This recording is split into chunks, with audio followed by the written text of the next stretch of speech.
And hey everyone, my name is Francisco from DrFone, and today I would like to talk about the iPhone SE. So this device is fantastic in its own right, but it's important that you're aware of all of the trade-offs that you'd be making if you're considering this device. So with that said, let's go ahead and begin.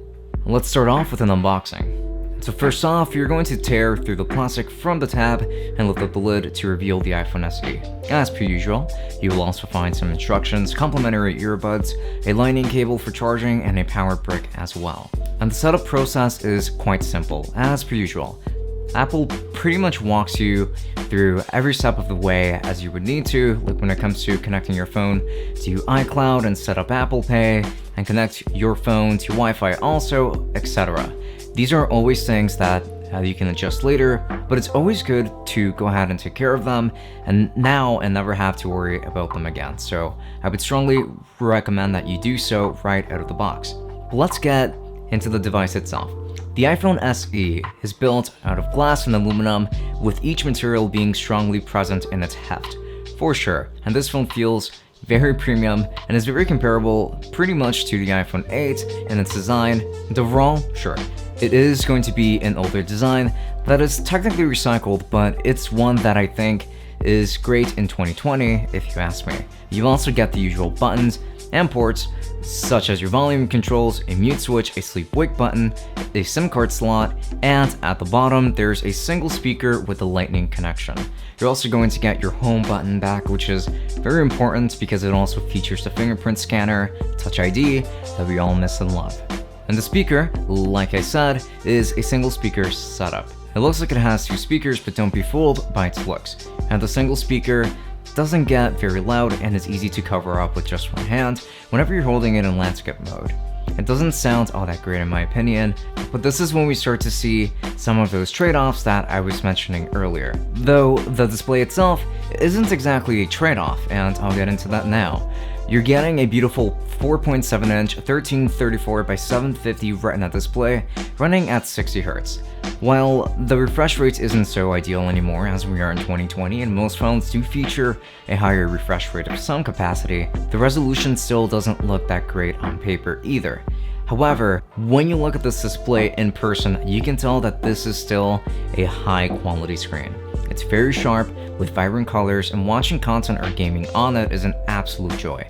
Don't be fooled by any of the numbers because it really is a very practical display that helps save on battery life while barely compromising its image quality. It is truly a massive accomplishment, and it's one of the nicest looking displays within this price range, no doubt.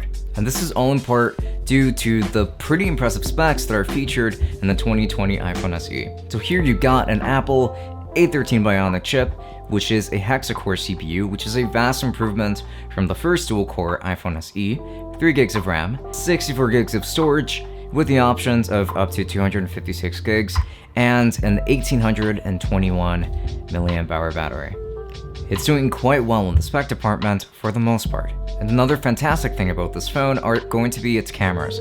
So you actually get a 7-megapixel 1080p at 30 frames per second front-facing camera and a rear-facing 12-megapixel 4K at 60 frames per second camera.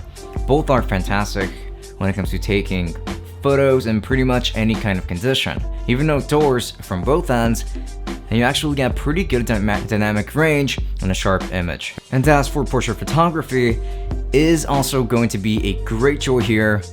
That's because the iPhone SE does a great job at properly separating the subject from the background.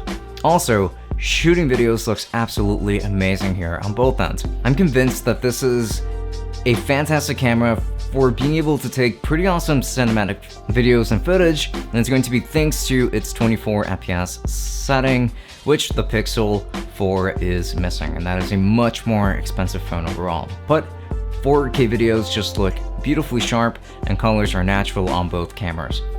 Awesome work here, Apple. And it's also important to note here that you actually get an IP67 rating, which is to say that this phone is water and dust resistant. You also get wireless charging, which is pretty nice, and the beloved fingerprint scanner that I mentioned a little bit earlier that we all miss. I sure do, at least. It is very nice to actually get that back. So you do get quite a few special features on a budget offering, which is quite impressive. So now, let's go ahead and talk about the battery life.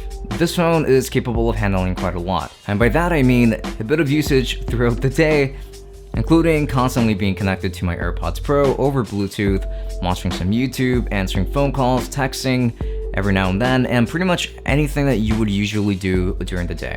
But if you're a heavy user or a power user, then you might not like the iPhone SE's battery here because it's actually so small. It's not always an all-day phone, but certainly has the capabilities of being an all-day phone, and it all depends on your usage overall. In my case, it lasts me through the majority of the day with at around 10% or so. So yeah, it is a phone that needs a little bit of help. I would take my charger with me if you can. And like anything, this phone isn't perfect. And it doesn't have stereo speakers, for instance, which even though it totally looks like it should, there's no headphone jack either in order to at very least compensate for that, but we've known this for a long time, so I'm not too upset. You also lose out on Face ID, which isn't a complaint, more so as it is just making you understand that there is that trade-off. Not to mention that when you put this phone side by side with another one that has a 1080p screen, for instance, you can start to tell that this display is technically a downgrade even if it's the best in its price range. And battery life could be better, sure, but these are the trade-offs essentially that you'd be making overall. So overall, I'm very happy with the iPhone SE as it's a true competitor in the budget market, and it's easily one of the top contenders. It's a phone that easily dethrones all of its competition, and it's going to be thanks to its beautiful screen, great build, amazing cameras, and top-tier performance. And if you're okay with all of the trade-offs that I mentioned, then I think that you will be very happy with the iPhone SE. And now that's pretty much everything for my review. If you like this video, make sure to give us a thumbs up and leave your thoughts in the comment section as well. If you found this video useful, make sure to share it with others, as that would be great for everybody. So this has been Francisco from DrFone, signing out. Have a good one.